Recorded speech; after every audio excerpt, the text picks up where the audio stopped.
podcast Cevada com Plutônio, produzido pelo Movimento de Cientistas Adventistas. Um podcast que fala sobre fé e ciência isoladamente ou tudo junto e misturado.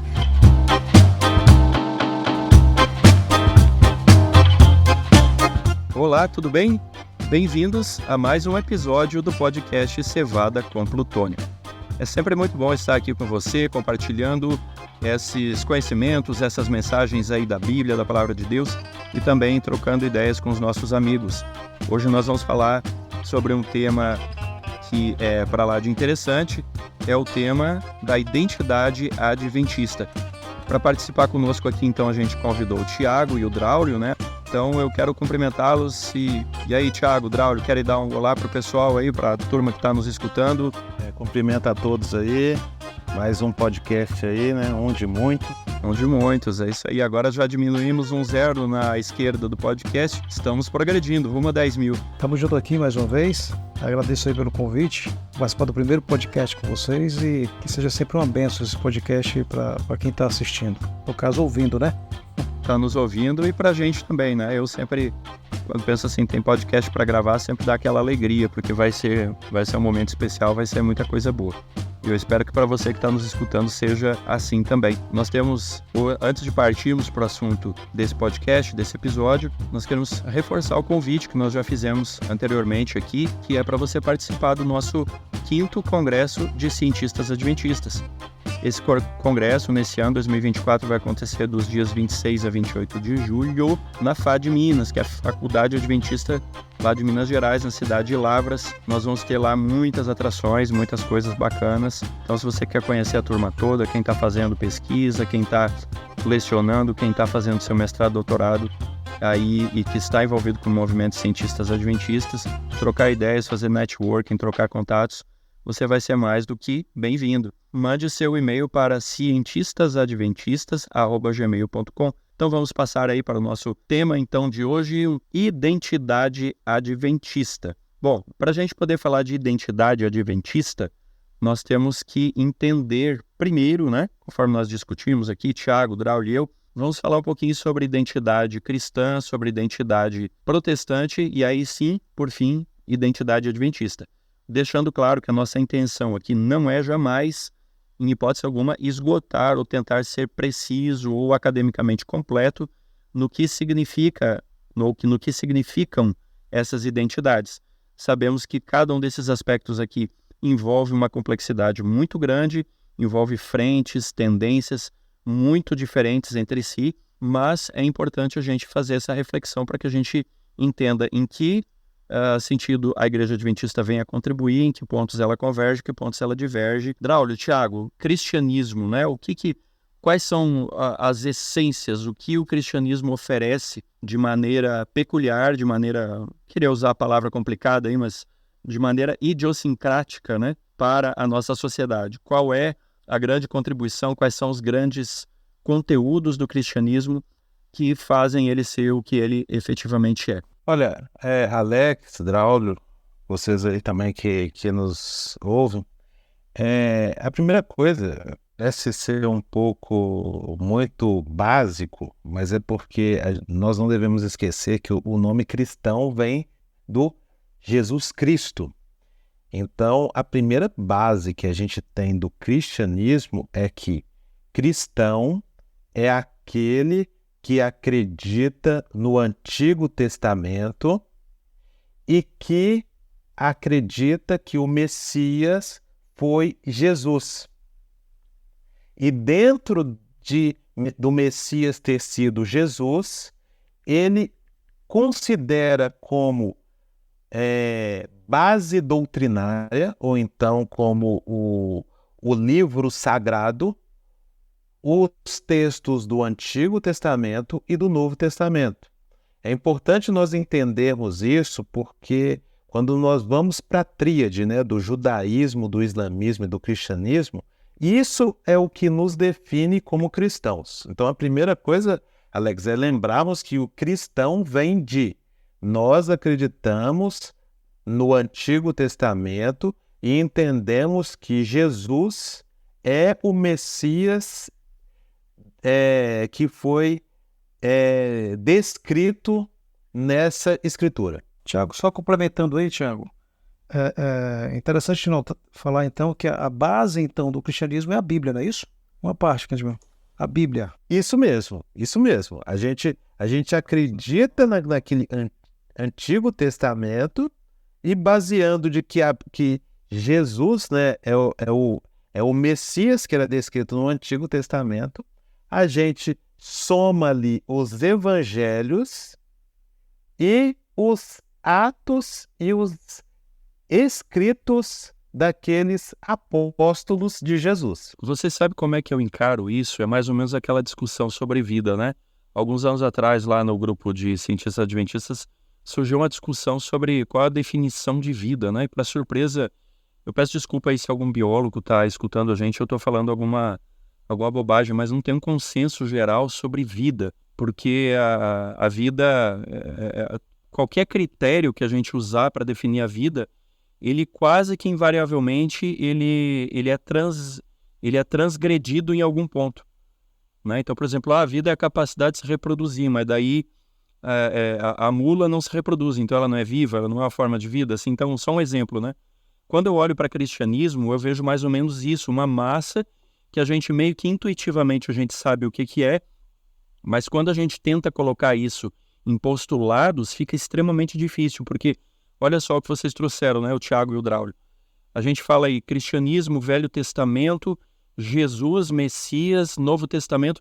Aí olha a complexidade que a gente incorre, porque tem muita gente que não enxerga, não aceita o Antigo Testamento, não da forma como nós adventistas aceitamos. Outros discutem quais seriam os livros que compõem esse cano.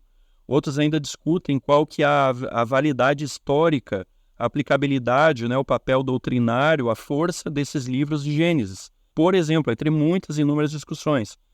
Aí você vê o papel de Jesus Messias, né? Alguns defendem que Jesus é Deus. Aí a gente já cai para aqueles primeiros problemas que causaram, né, geraram heresias lá nos primeiros séculos da era cristã, que era o arianismo, né, as discussões, muitos outros ali, linhas filosóficas correntes sobre a natureza de Cristo. Então parece que não há um consenso universal, unânime, 100% dos casos também sobre quem é esse Messias, né, e o que significa ser esse Messias. Então aqui eu estou citando exemplos só para a gente entender a complexidade que é nessa discussão e o quanto essa própria identidade cristã, ela está também em um processo de revisão constante, de estar sempre sendo posta em xeque, e sempre surge alguma linha nova aí de corrente de pensamento que acaba desafiando, né, os entendimentos mais tradicionais e já estabelecidos, né? Dentro do cristianismo, a gente forma a base de que Jesus é o Messias através do Antigo Testamento. E como utilizamos a base, o Antigo Testamento, Jesus ele vem como o Messias que se encaixa. Então a gente vai na questão do Novo Testamento, como eu disse. Quando você fecha tudo isso, você tem a base do cristianismo. O cristianismo foi crescendo, a gente não tem muito tempo aí para entrar nisso. A gente pode dividir ali depois os cristãos ocidentais e os orientais. Nós temos o que se diz, né, a cisma do cristianismo ocidental, que era, nós tínhamos uma igreja proeminente, e dentro dessa igreja proeminente, alguns reformadores, chamado primeiro de reformadores, estudando a Bíblia e lembrando que a nossa base como cristãos é a Bíblia, o Antigo e o Novo Testamento, eles começaram a perceber ou começaram a acreditar que aquela religião, aquele cristianismo proeminente no Ocidente, ele não estava seguindo tudo aquilo que a Bíblia, considerada a palavra de Deus, falava. Então, esses protestantes, eles protestam contra a igreja ocidental e começam a, podemos falar aqui, né, lógico que não foi tão assim, a se separar desse grupo. Não porque eles queriam separar, né, mas que a igreja proeminente não os aceitavam. Então, o protestantismo é aquele grupo que, lendo a Bíblia, ele resolveu separar da igreja proeminente do Ocidente. Tanto é que os protestantes, inicialmente, eles surgem do trabalho dos reformadores, né? E por que eles eram reformadores? Porque a proposta deles era reformar a igreja, não era fundar uma nova igreja, né? Não era criar vamos chamar assim, um spin-off, né, do cristianismo. Eles queriam realmente reformar, e a gente, quem estuda a história, sabe que a intenção deles era realmente fazer com que a igreja se despertasse, redescobrisse algumas verdades que, na opinião deles, na leitura deles, haviam sido esquecidas, né, ou haviam sido transformadas aí ao longo de mais de um milênio, né, de história da igreja. E aí, claro, né, isso com certeza teve um impacto muito grande em todas aquelas estruturas organizacionais, né, e nas posições das pessoas, e como a gente vem falando isso constantemente no nosso podcast, dificilmente isso passa incólume, né? Dificilmente alguma transformação dessa ordem, ela passa despercebida e ela é suave. Então, por isso, os reformadores, digamos assim, né, com um pouco de licença poética, que os reformadores se transformaram em protestantes, porque quando viram que realmente a reforma era algo que estava além das intenções daquela igreja que eles buscavam reformar, então eles passaram efetivamente a protestar mais audazmente, né? É interessante que a base teológica dessa reforma que você falou, ela é apoiada naquelas 95 teses, né? Que Martinho Lutero publicou na porta da igreja lá do castelo de Wittenberg, acho que 1517, se não me falha a memória. Perfeito, isso mesmo. 31 de outubro. Mas é isso. Ali ele fez o protesto contra os vários pontos da igreja, e nesses protestos, desses vários pontos, foi que ele propôs essa reforma que o Alex falou, né? E essa tese aí, ela foi abraçada por governantes, ela foi abraçada por líderes religiosos em diversos países lá da Europa. Acho que a Alemanha abraçou, Suíça, França, acho que Reino Unido abraçou. E tudo isso aí fez com que resultasse no rompimento da unidade da Igreja Cristã Ocidental, originando aí, eu acho que são os católicos cristãos, né? Que foram os seguidores de Roma. E a partir daí houve esse rompimento dos católicos e os cristãos protestantes, né? Que seguiram as teses de Lutero. Houve aí bem aí essa divisão que tanto o Tiago falou e o Alex complementou nessas 95 teses da justificação pela fé. Eu acho que Maurice Venden, né? Ele tem um livro que fala sobre isso, né? E, Draulio, é importante a gente destacar uma questão, né? Você falou que a igreja era unida ao longo da Idade Média. Agora, sim, é importante a gente entender esse unido entre aspas, né? Porque a gente sempre teve movimentos dissidentes dentro da igreja. Algumas vezes movimentos com razão e outros sem razão. Eu citei agora um pouco mais cedo a questão dos hereges, né? Por exemplo, ali o maniqueísmo, o arianismo, né? E outras correntes aí que já logo muito cedo na história da era cristã começam a discutir a natureza de Cristo. E aí isso gera muita confusão, gera cismas, e algumas dessas heresias aí foram combatidas aí com espada, né? Como não era raro de acontecer. E aí a gente tem essa união que ela vem acontecendo na base da força. Eu estou lendo nesse momento um livro aí que é um clássico, né? Que é o do John Foxe, que é o livro dos Mártires. E ali mostra muito claramente qual que é a metodologia para você manter a igreja unida ao longo da Idade Média, né? Era na base da espada mesmo. Então, você tinha uma divisão, né? Você tinha uma discordância, e isso acaba se acentuando muito com a Santa Inquisição, né? Com a Santa Inquisição, a mera menção, a mera suspeita, né? E ali John Foxe, ele é muito, muito gráfico nesse livro, e ali ele expõe muito claramente que é uma mera suspeita, ou interesses que não tinham nada a ver com a parte espiritual, às vezes eram interesses financeiros, e a simples cobiça mesmo, levavam a denúncia no tribunal da Santa Inquisição, e aí sofria-se todo aquele processo, que raríssimas vezes tinha um final minimamente feliz, né? E era assim que a unidade era mantida, né? Era na base da ameaça, na base da perseguição, etc. e tal. E aí vem o protestantismo ele vem com uma proposta diferente, né? Ele vem com uma ideia de que vamos repensar tudo isso. Né? O protestantismo faz uma grande denúncia de que a igreja desviou muito do caminho, ao longo principalmente dos primeiros séculos, e acabou construindo muito em cima de filósofos, né, e pensadores da igreja, e acabou com isso abandonando a Bíblia. E se a gente for parar para pensar, hoje o protestantismo ele está em muito do que a gente pode analisar, assim, dentro da nossa humilde perspectiva, o próprio protestantismo está passando muito fortemente por essas mesmas mazelas. E outra coisa importante de nós entendermos aí do que aconteceu, né, do protestantismo, né, que vem dessa ruptura do cristianismo ocidental, dentro desse assunto nosso aí, que é a questão da identidade, aí nós temos também uma ruptura do que nós entendemos como identidade cristã. Por quê? Essa igreja principal ocidental, o reformismo, né, ele entra em que quando as pessoas começam a ler a Bíblia e elas começam a colocar em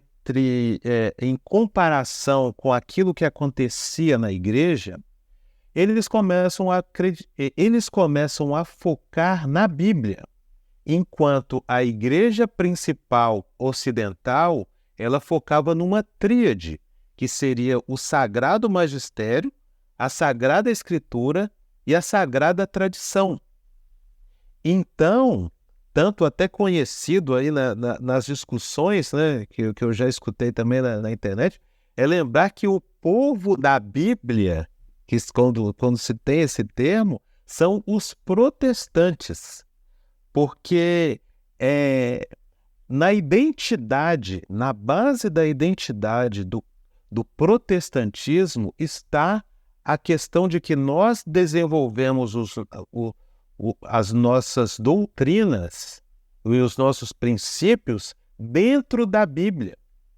O que faz a ruptura com a identidade católica, que acredita que o que também te faz um cristão seria seguir essas tradições cristãs, que também são interpretadas pela igreja. Então, foi bom a gente entrar nessa questão de como entra o protestantismo, para nós entendermos que nessa ruptura nós estamos caminhando para mais uma separação e, como eu poderia dizer, né, que dentro do protestantismo há um reforço na ideia de que, se nós somos cristãos, é esperado que nós encontremos a nossa base de doutrinas na Bíblia. Eu achei, assim, sensacional essa sua colocação, porque tem um amigo meu aí que é católico e é um amigo mesmo, tá? É uma pessoa aí que é bem envolvida, né, na liderança da Igreja Católica lá como membro leigo e tal. E outro dia a gente estava numa discussão, inclusive, sobre um dos nossos podcasts aqui, né, que ele escutou e tal. Eu até quero mandar um abraço se ele estiver escutando esse. E a gente estava discutindo, ele disse, olha, essa confusão, esse tanto de igreja que a gente tem hoje aí, que hoje são, salvo engano, são mais de 40 mil denominações diferentes, cristãs, né? Esse tanto de briga, esse tanto de discussão é porque cada um pegou a Bíblia e começou a interpretar do seu jeito. E eu não posso deixar de concordar com ele. Mas qual que é a tese? É esses 3 princípios aí que você falou. E ele citou exatamente isso. Você tem a tradição, você tem a escritura e você tem o magistério. E me parece que o magistério, ele é superveniente aos outros 2. Porque é pelo magistério que eu interpreto a escritura e também a própria tradição. Né? Ou seja, é aquilo que você falou, no fim das contas, é a igreja, hoje a autoridade constituída, né? E ela julga ter, digamos assim, vamos chamar assim carinhosamente o monopólio do Espírito Santo, né? Então a igreja é que tem o poder de interpretar adequadamente tanto a escritura quanto todas as outras questões atinentes à fé, seja ela a tradição ou qualquer outro aspecto. E agora, o que o protestantismo vem trazer de diferente de proposta? É os 5 solas, né? 5 solas dos quais se destaca o sola escritura, porque o protestantismo diz, olha, beleza, a tradição é tudo muito bom, mas a própria Bíblia diz, né, que ainda que venham lá em Gálatas, né, ainda que venha um anjo do céu que vos ensine outro evangelho diferente desse que nós temos dado a vocês, seja anátema, né? Ou seja, a Escritura é suprema, né? E mais do que a Escritura ser suprema, mais do que essa supremacia da Escritura, a capacidade do crente interpretar corretamente, sob a unção do Espírito Santo, essa Escritura. De que o crente ele tem acesso a Deus, sem intermediários outros a não ser a pessoa de Cristo, e ele tem a capacidade de ler e compreender por si só a Escritura, sem que alguém venha forçosamente dar uma interpretação, que é diferente de auxiliar, tirando dúvida, né, na leitura e tal, como a gente vê lá o exemplo do eunuco, né, funcionário de Candace, e Filipe lá ajudando. Isso é outra história. Mas, digamos, a autoridade interpretativa da Escritura, com o protestantismo, ela passa a ser de todo crente, ou o sacerdócio de todos os crentes, né? O interessante é que com a propagação desses princípios protestantes que tu mencionaste aí, Alex, diversos movimentos começaram a ganhar força, né? O que culminou aí com essa força diversas igrejas locais e nacionais começaram a surgir. Foi aí que surgiu a igreja luterana, né? A calvinista, e aí vem as igrejas surgindo com o decorrer dos anos após essa reforma, né?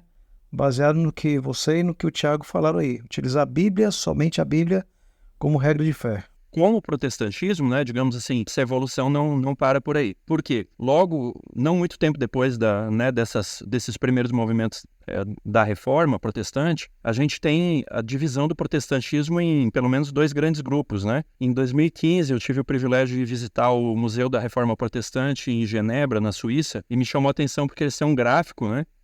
É mais ou menos uma árvore de onde se dividem aí os principais braços aí do cristianismo. Aí tem aqueles movimentos mais antigos, aquele cisma que o Tiago falou, né, separação aí dos ortodoxos, etc e tal. Mas no protestantismo a gente tem principalmente dois braços, a gente tem os puritanos e os restauracionistas, né? Então o que cada um deles diz, assim, grosso modo, tá? Eu peço perdão se eu estou sendo muito sintético aqui, com o risco de ser até estar sendo simplista ou impreciso, mas assumindo esse risco, o puritanismo ele defendia que aquelas 95 teses de Lutero eram a reforma protestante, né?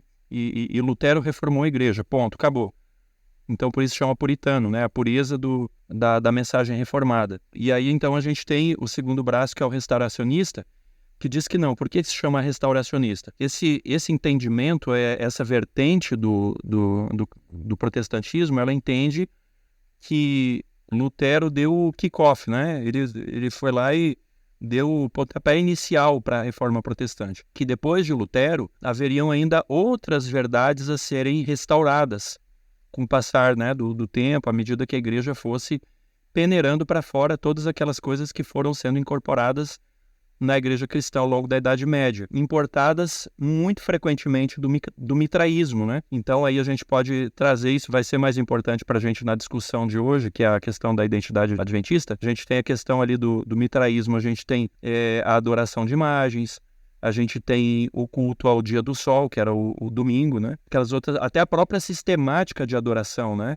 Eu li há vários anos atrás um livro que falava sobre pequenos grupos, né, ou células, para quem é irmão evangélico nosso que está nos escutando, que a sistemática de adoração em grandes catedrais, ela não vem do cristianismo, ela vem sim do paganismo romano, ela vem do mitraísmo, dessas religiões greco-romanas. Então assim, muda tudo. E o restauracionista, ele entende que a reforma ela precisa continuar. E aí vem um movimento muito forte aí, que é o movimento anabatista, mas ele era forte, mas ele não era relevante, ele não tinha muita expressão nos Estados Unidos até o século XIX. E aí eu estou parafraseando aqui o Dr. George Knight, né, que é um historiador lá da Universidade de Andrews, eu não sei se ainda ele está nativo ou já aposentou, mas ele fala, ele traz esses aspectos aí. E como parte desse movimento restauracionista, seguindo essa mesma linha, que toma muito emprestado da filosofia do ethos batista ou anabatista, a gente tem, por fim, o movimento milerita, né, que ele começa em cima de uma profecia, mas que mais tarde ele assume um papel muito mais reformista, né, além que vem agregar com a mensagem adventista, ou seja, do breve advento de Cristo, né, ou do segundo advento de Cristo, esse movimento milerita, então, que vem culminar com a Igreja Adventista. Mas eu queria saber de vocês, o que significa, então, quais são os distintivos da Igreja Adventista dentro desse contexto todo, dentro dessa visão geral, e o que ela agrega, né, o que ela vem contribuir, tanto com o cristianismo quanto com o protestantismo, de que forma ela converge e em que pontos ela diverge, né, desses mainstreams aí que existiam até então. Com a propagação, voltando, né? Com a propagação da divisão, até que você falou bem aí, Alex, dessas divisões, surgimento das igrejas batista, metodista, nós estamos falando, surgiu a igreja adventista, né? E nesse segmento, a nossa igreja começou a surgir ali no final do ano 1800, do século XIX, e ali com o surgimento começou a ter algumas diferenças com algumas igrejas da época, né? Principalmente metodista. E ali alguns estudiosos começaram a indagar algumas profecias, questionando por que não seguir aqueles ensinamentos, como o livro de Daniel, como o livro de Apocalipse. E ali surgiram, ainda não tinha nossa igreja adventista, eu acho que ali por volta de 1850, né, mais ou menos, 1840, começaram a surgir alguns pioneiros da nossa igreja, principalmente baseado em Daniel capítulo 8, onde questionou-se muito sobre algumas profecias, o que significava aquela profecia. E ia contra os estudos de onde eles frequentavam, as doutrinas. O Guilherme Miller, né, quando ele faz essa leitura de Daniel 8,14, até 2.300 tardes e manhãs e o santuário será purificado, é mais ou menos 1820. Quando ele faz o cálculo aí de 2.300 anos, né, ele chega à conclusão, ele estava mais ou menos 20 anos antes da volta de Cristo, né, naquilo que ele julgava ser a volta de Cristo, né? É interessante notar que os fazendeiros iam convidando ele para falar dessa nova profecia, e ele saía viajando de um lugar para o outro, de uma cidade para outra, e Miller, que aí surgiu o movimento milerita, né? Começou a ter várias pessoas que seguiram os seus estudos. E aquilo ia aumentando o movimento, e mais pessoas curiosas de saber o estudo de Miller. É interessante notar que naquela época não tinha a globalização que nós temos hoje, né? A internet que nós temos hoje, mas as pessoas corriam para saber um pouco mais sobre esse novo movimento, essa nova profecia. E Miller pregava, a gente não quer entrar aqui nos detalhes, como o Alex falou, não temos tempo para isso. Após Deus responder a sua oração, e ele tinha vontade que todos soubessem dessa nova novidade bíblica, né? Novamente, eu acho que nós começamos falando, na época de Cristo, na época do Antigo Testamento, no Novo Testamento utilizavam a Bíblia como o Antigo Testamento. Quando nós voltamos agora na época do protestantismo, utilizaram a Bíblia, né? E novamente, quando a gente entra na parte aqui do movimento milerita de Guilherme Miller, volta-se a Bíblia como regra de fé. Sim, e a questão do movimento adventista, né, ele nasce, né, de uma união de várias pessoas que acreditaram, né, nas profecias, na interpretação de Miller das profecias de Daniel, e praticamente, né, os adventistas eram membros de igrejas protestantes.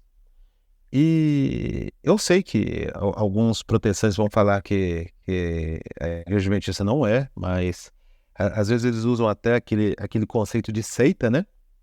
Se você considerar que seita são só aqueles grupos minoritários, né, que têm suas crenças diferentes dos grupos hegemônicos, sendo do ramo dos reformadores, né, do protestantismo, a igreja adventista ela nasce nessa base de que a Bíblia é a nossa regra de fé, E dentro disso, nós concordamos com inúmeros princípios do protestantismo, principalmente os principais, a sola escritura, a sola fide, as 5 solas, mas o que chama a atenção, na maioria das vezes, para a igreja adventista são as crenças bíblicas, né? Da condição do morto, né? Dos mortos, né? Que as pessoas morrem e elas traz a analogia do sono, né? O sono da morte. A igreja adventista também acredita no aniquilacionismo, né? Nós não acreditamos que o ímpio vai viver eternamente no inferno. Nós acreditamos de que a guarda do sábado é um chamado para o cristão atual, a questão da guarda do sábado. E o sábado do 7º dia, né? Não é o sábado,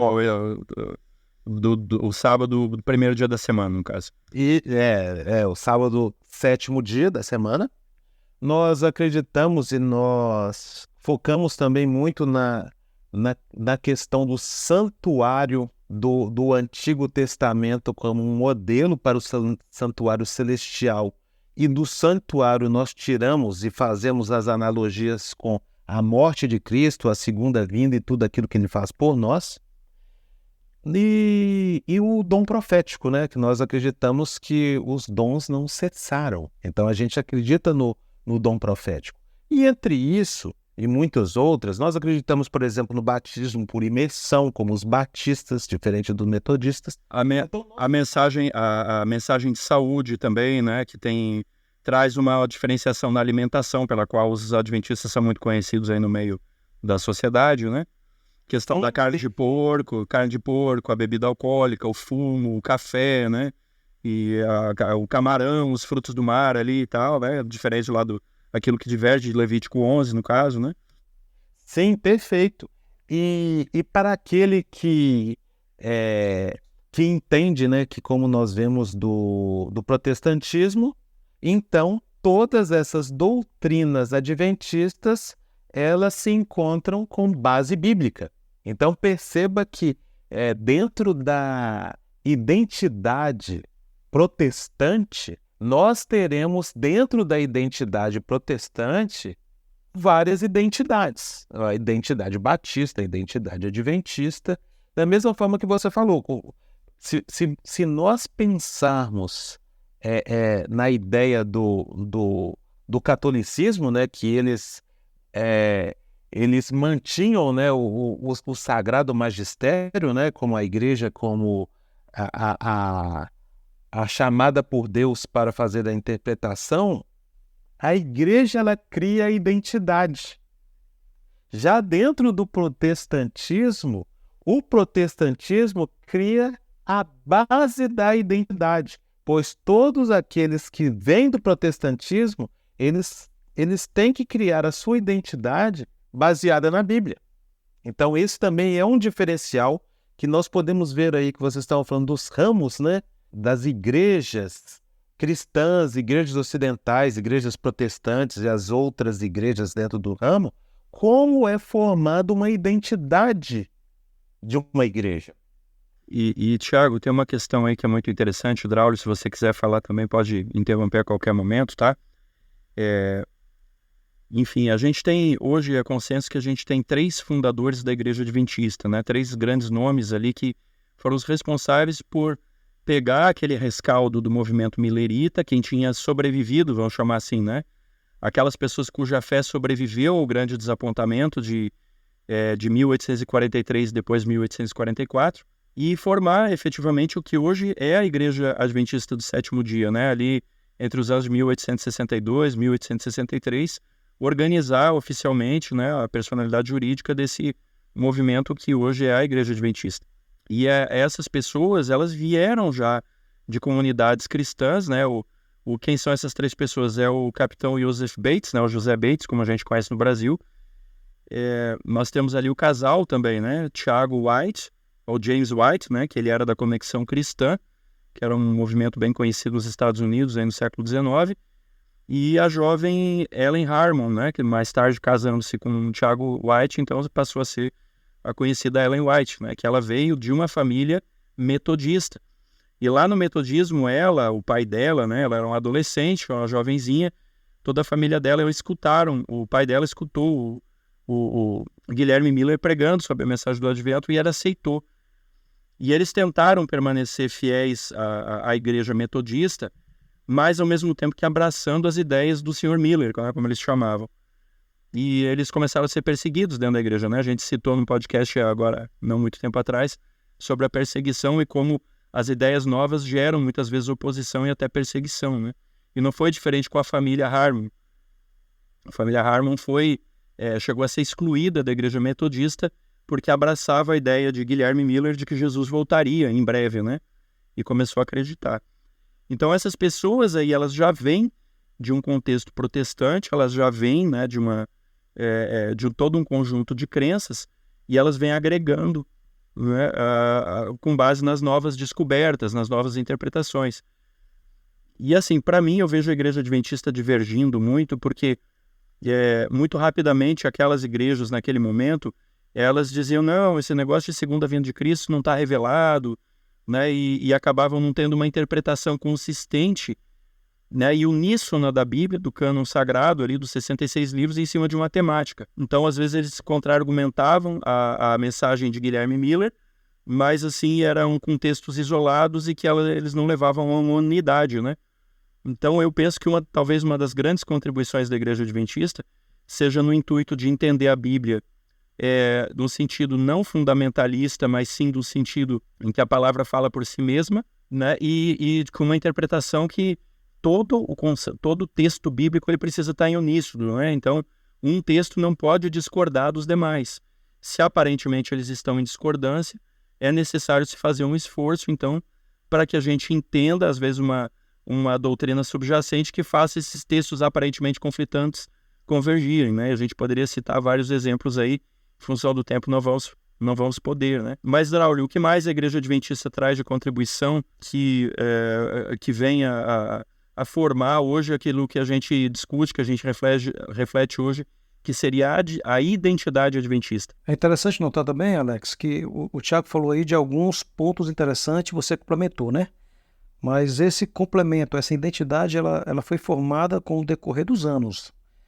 Então a igreja, com o passar dos anos, final do século XIX, início do século XX, né? A igreja foi tendo as reuniões e as doutrinas foram se enriquecendo, as crenças foram aumentando e a identidade foi se solidificando. Então, essa solidificação da nossa identidade veio com o decorrer desse estudo bíblico.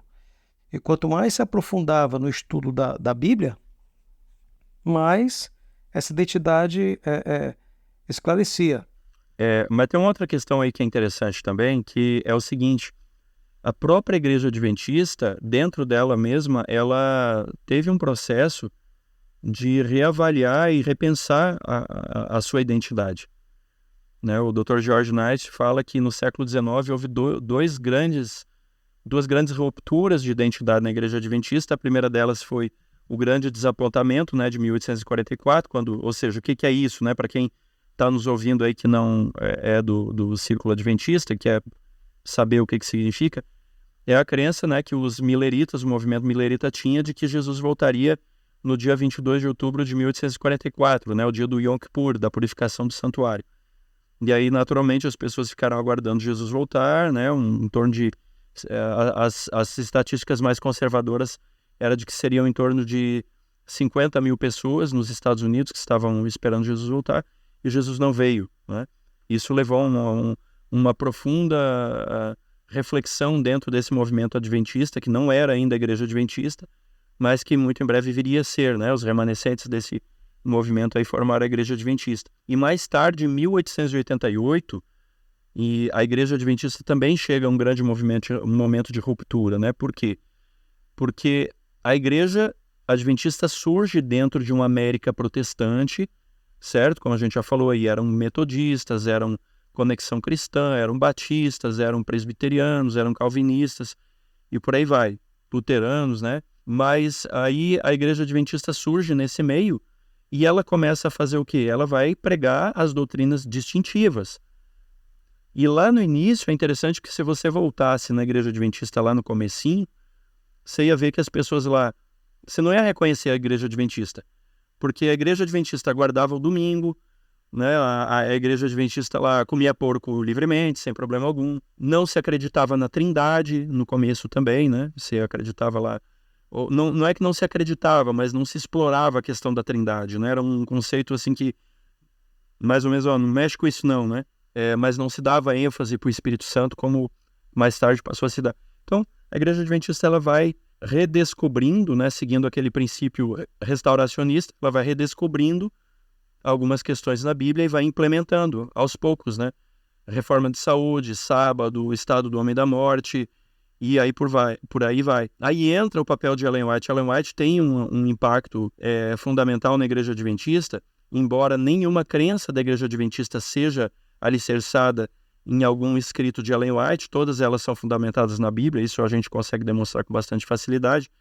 Ellen White, ainda assim, ela tem um impacto muito grande na organização da Igreja, na estrutura administrativa, na perspectiva missiológica da Igreja, né? Foi através do ministério de Ellen White, de alguns outros pioneiros, né, que haviam sido vindo de outras igrejas para a Igreja Adventista e vieram com essa visão missional da igreja. A igreja começa ali nos anos 1870, começa a enviar missionários, né, para todos os continentes. Então isso vem se transformando. Em 1888, o que acontece?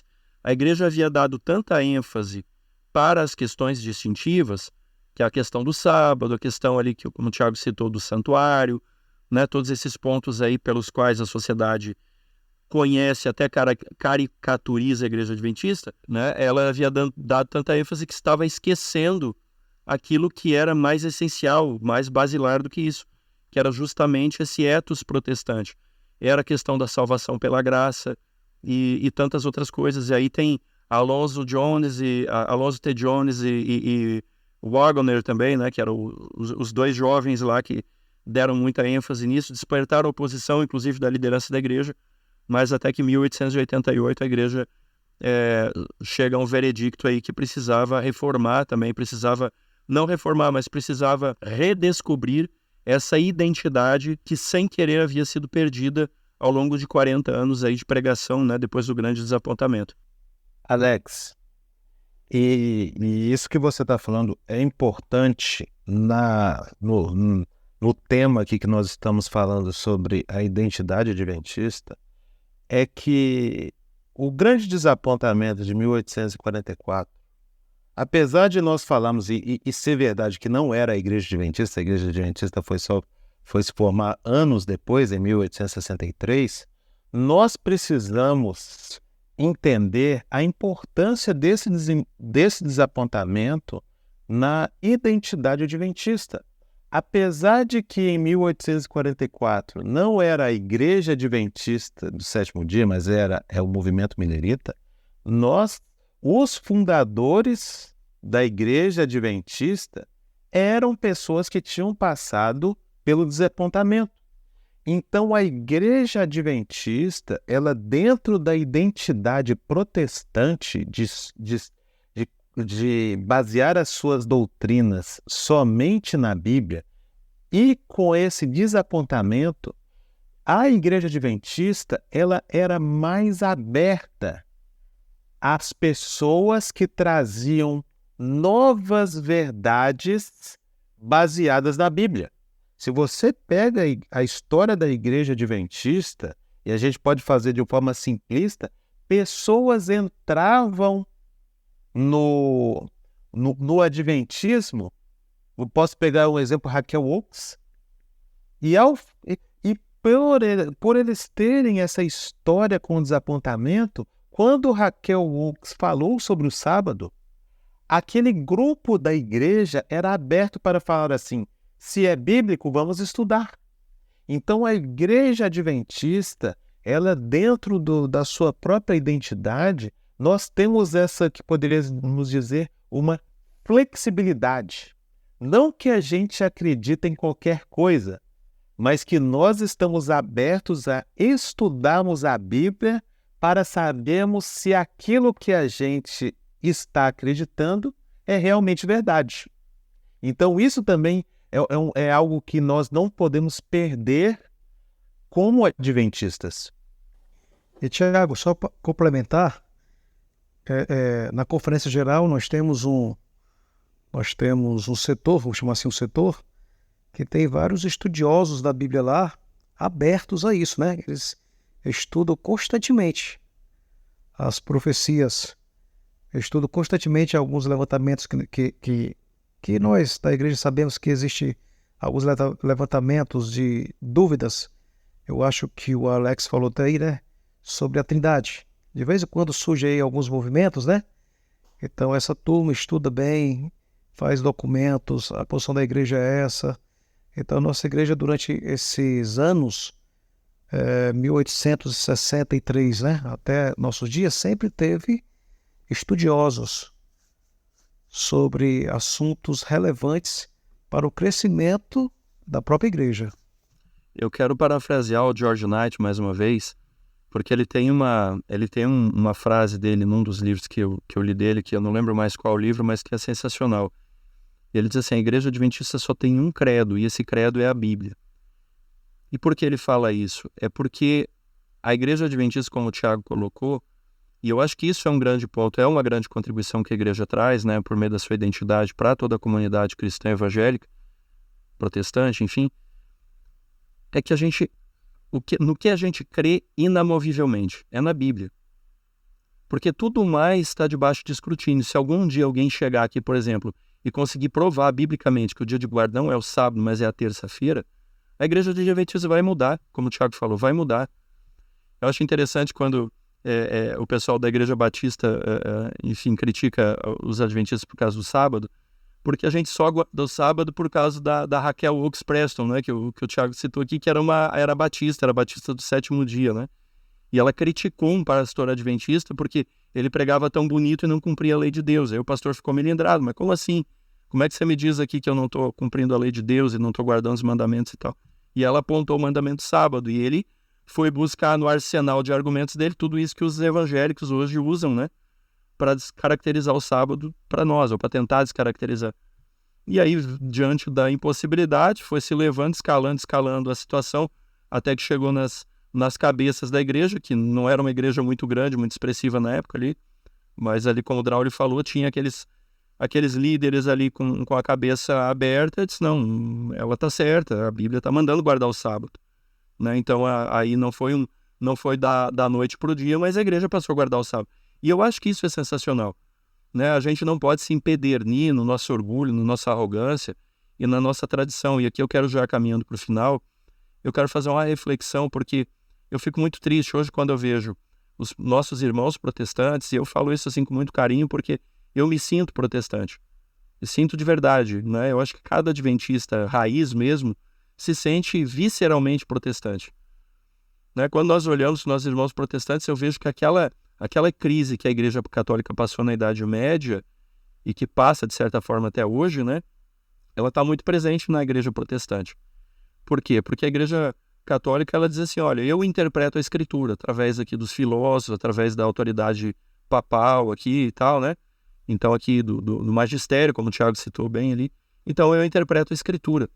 E hoje, quando eu vejo muitos, né, não claro que todos, mas assim, muitos evangélicos aí, rapaz, eu fico muito triste, porque eu vejo quando a Bíblia diz: olha, Deus criou o mundo em 6 dias, aí a pessoa faz um malabarismo assim, dá 4 salto mortal escarpado de costa, com a pirueta, com o Hadouken, para dizer que a Bíblia não está dizendo o que está claramente dizendo que é, né? E assim, e coloca quem acredita nisso com um grau de simploriedade, né, para não usar uma palavra até mais forte. Então, assim, aquela terceirização da compreensão da Bíblia, hoje ela está acontecendo, infelizmente, em alguns círculos evangélicos, protestantes, só que não agora lá para a figura lá de Tomás de Aquino, né, de Agostinho, de Hipona, mas hoje para algumas escolas teológicas, né, inclusive da alta crítica também. Então, essa relativização do texto bíblico, você pegar um texto que ele não tem a menor evidência de ser uma profecia, de ser uma alegoria, de ser um texto poético, né, que ele tem todas as evidências, né, e inclusive outro dia eu vi um linguista lá que o Marx Eberlin levou lá para falar sobre isso, né, todas as evidências são de um Gênesis literal, e a pessoa vai lá e faz um judô mental tremendo lá para dizer que não é literal, né, contra todas as... Então, assim, é uma reflexão, não é uma crítica, é uma reflexão, né? Até que ponto a nossa identidade protestante ela está saudável? Eu vejo, assim, hoje um grande desafio diante da pós-modernidade, diante do materialismo, diante do cientificismo, né? De uma tentativa desesperada por a gente fazer um sincretismo, de a gente fazer uma paz a qualquer custo, né? E eu acho que a paz é sempre boa, desde que ela não seja ao custo da verdade. Então, eu vou buscar a paz com o católico, eu vou passar pano para a Inquisição, eu vou passar pano para tudo que aconteceu na Idade Média. Ah, mas os protestantes também perseguiram. Ah, tudo bem, mas um erro não justifica o outro. E agora, porque eu quero atualizar a fé protestante, eu quero contextualizar ela, eu quero trazer para os jovens, para as classes mais elitizadas e tal. Aí eu vou fazer violência ao texto bíblico para acomodar uma visão que, mais uma vez, ela não se enquadra, né, naquele princípio de eu interpretar a Bíblia como um todo, né, que ela não se encaixa ali de jeito nenhum, e então eu vou fazer uma violência à Escritura para tentar buscar uma pacificação entre visões antagônicas, que talvez não deveriam jamais ser pacificadas, não a esse preço, pelo menos. Então, assim, eu vejo, sim, Tiago, Draulio, né, momento de reflexão. Talvez os católicos hoje eles tenham mais coerência dentro da sua identidade do que os protestantes. Nessa oportunidade que eu tive lá em Genebra, né, eu percebi isso, eu vi assim, a imagem do protestantismo pode ter sido uma percepção equivocada, mas a minha percepção foi a igreja protestante, né, o movimento protestante muito desgastado, uma coisa excessivamente no passado, e um movimento católico cada vez mais crescente. Então eu vejo assim, talvez nessa crise de identidade que os protestantes estão enfrentando, e eu vejo que estão sim, por essas razões que eu acabei de expor aqui, e outras mais, eu vejo uma necessidade aí de talvez a gente se perguntar o que é ser protestante. Assim como a Igreja Adventista se perguntou pelo menos 2 grandes vezes lá nos anos 1800, e vem se perguntando até então, né? Mas é sempre o momento da gente refletir o que é ser protestante. Será que eu não estou abrindo mão de alguma coisa que é muito cara, né? De alguma coisa que me custou muito para que hoje eu tenha com tanta facilidade e talvez até por isso mesmo não dê valor? Então são perguntas aí. Mas eu queria deixar aí uma mensagem, uma palavra final aí, Tiago, Draulio, de tudo isso que a gente discutiu, isso, como é que vocês sintetizam e que mensagem vocês trazem para quem está nos ouvindo, seja ele adventista ou não, protestante ou não, católico ou não, né? Enfim, como é que vocês encerram o conteúdo geral hoje do nosso podcast? Alex, de acordo com o que a gente conversou aqui, conversa muito boa, mas se nós voltarmos os nossos olhos para a época de Cristo, na época dele a identidade cristã foi baseada na Bíblia, né? Vamos assim, a Bíblia, né? A Bíblia, o Velho Testamento. Se nós voltarmos para a época aí do século XVI, na época da Reforma, a identidade desse grupo de reformistas foi baseada também na Bíblia. Se nós pegarmos ali na época de Guilherme Miller, os luteranos, os batistas do sétimo dia, como você mencionou, o início da Igreja Adventista, a identidade também foi voltada na Bíblia. E se nós buscarmos hoje também a nossa identidade, ela tem que ser baseada na Bíblia. Mesmo sabendo desses movimentos pós-modernistas, né? Porque o modernismo já era, tudo é pós, a gente tem que embasar a nossa fé e solidificar a nossa religião na Bíblia, como nossa regra de fé. Então, assim como foi feito no passado, tem que ser feito no presente. Então, que você que está nos ouvindo aí, use a Bíblia como a sua regra de fé. Estude ela, medite nela, peça orientação a Deus, ao Espírito Santo para lhe iluminar, porque somente nela nós conseguiremos as respostas certas para as nossas dúvidas. E o que eu queria deixar aí para as pessoas, para os adventistas e também para você que não conhece a Igreja Adventista, é que uma das coisas que mais me chama a atenção na identidade adventista é que é uma identidade aberta ao estudo da Bíblia. A identidade adventista, ela nos força, ela nos convida a termos um estudo individual da Bíblia, um relacionamento individual com Deus. Nós não acreditamos num intermediário humano em questão de salvação entre você e Cristo. Nós não acreditamos num intermediário humano para sabedoria entre você e o Espírito Santo. Mas nós também temos uma identidade, apesar de ser flexível na questão de estudar a Bíblia, estar aberto a novas verdades bíblicas, nós somos rígidas em acreditarmos que somente a Bíblia é a nossa regra de fé. Então é uma identidade forte o bastante que, mesmo buscando alcançar o mundo, ela não está preocupada em criar crenças populares. Então, uma das coisas que eu mais admiro da questão do adventismo é essa ideia de que a identidade ela é flexível dentro da Bíblia, mas rígida por ser da Bíblia. Sensacional, Thiago, Draulio, muito bons os comentários. E eu poderia dizer para você que, independente de qual seja a sua crença, quem está nos escutando, se você é católico, se você é protestante, se de outra denominação, né, evangélico, pentecostal, neopentecostal, enfim, qualquer crença ou que não tenha crença nenhuma, se você pudesse ficar com uma única coisa, eu deixaria aqui para você assim: abrace com unhas e dentes o princípio sola escritura. Esse aqui eu acho que é o princípio mais fundamental de todos. Você não precisa concordar com nada do que a gente falou aqui, mas a Bíblia tão somente, eu quero dizer para você que você não precisa de nenhum intérprete para a Bíblia. Você lendo a Bíblia, por que eu falo isso? Porque a própria Bíblia diz isso. A Bíblia diz que, lá em muitos textos, mas por exemplo Hebreus 4:12, né? A palavra de Deus é viva e eficaz, mais cortante do que qualquer espada de 2 gumes e penetra até a divisão de alma e espírito, juntas e medulas, e é apta para discernir os pensamentos e intenções do coração.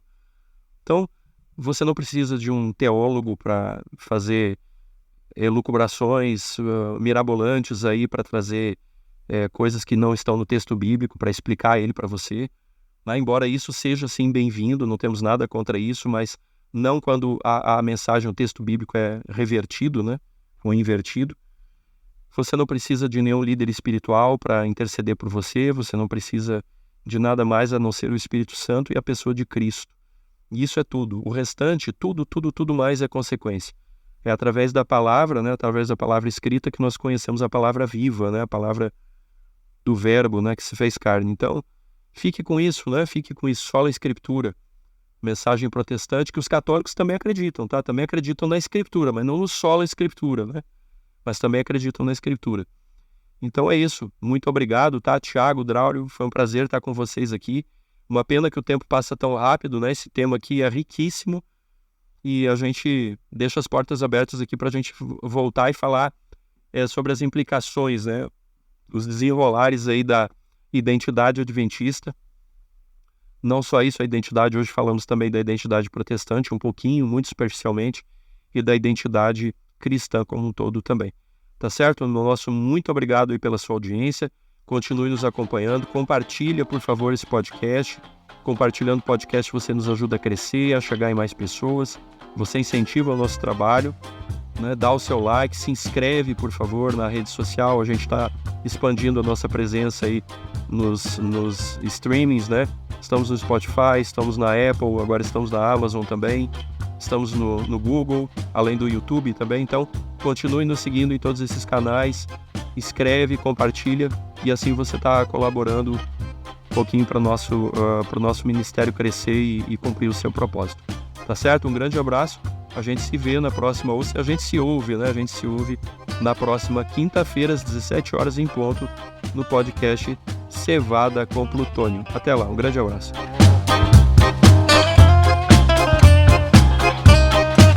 Você já nos segue nas redes sociais? Não? Então siga-nos agora mesmo no Spotify e inscreva-se no nosso canal no YouTube. Assim, você não perde nenhum episódio do nosso podcast que vai ao ar toda quinta-feira às 5 horas da tarde. E se você é adventista, aluno ou titulado com mestrado ou doutorado em qualquer área do conhecimento, faça parte do movimento Cientistas Adventistas. Mande um e-mail para cientistasadventistas@gmail.com. Será um prazer ter você conosco. Aviso! O Movimento de Cientistas Adventistas é um ministério de apoio que não possui vínculo jurídico ou administrativo com a organização da Igreja Adventista do Sétimo Dia. O podcast Cevada com Plutônio não fala em nome da Igreja Adventista do Sétimo Dia, suas instituições, ministérios oficiais, obreiros ou colaboradores.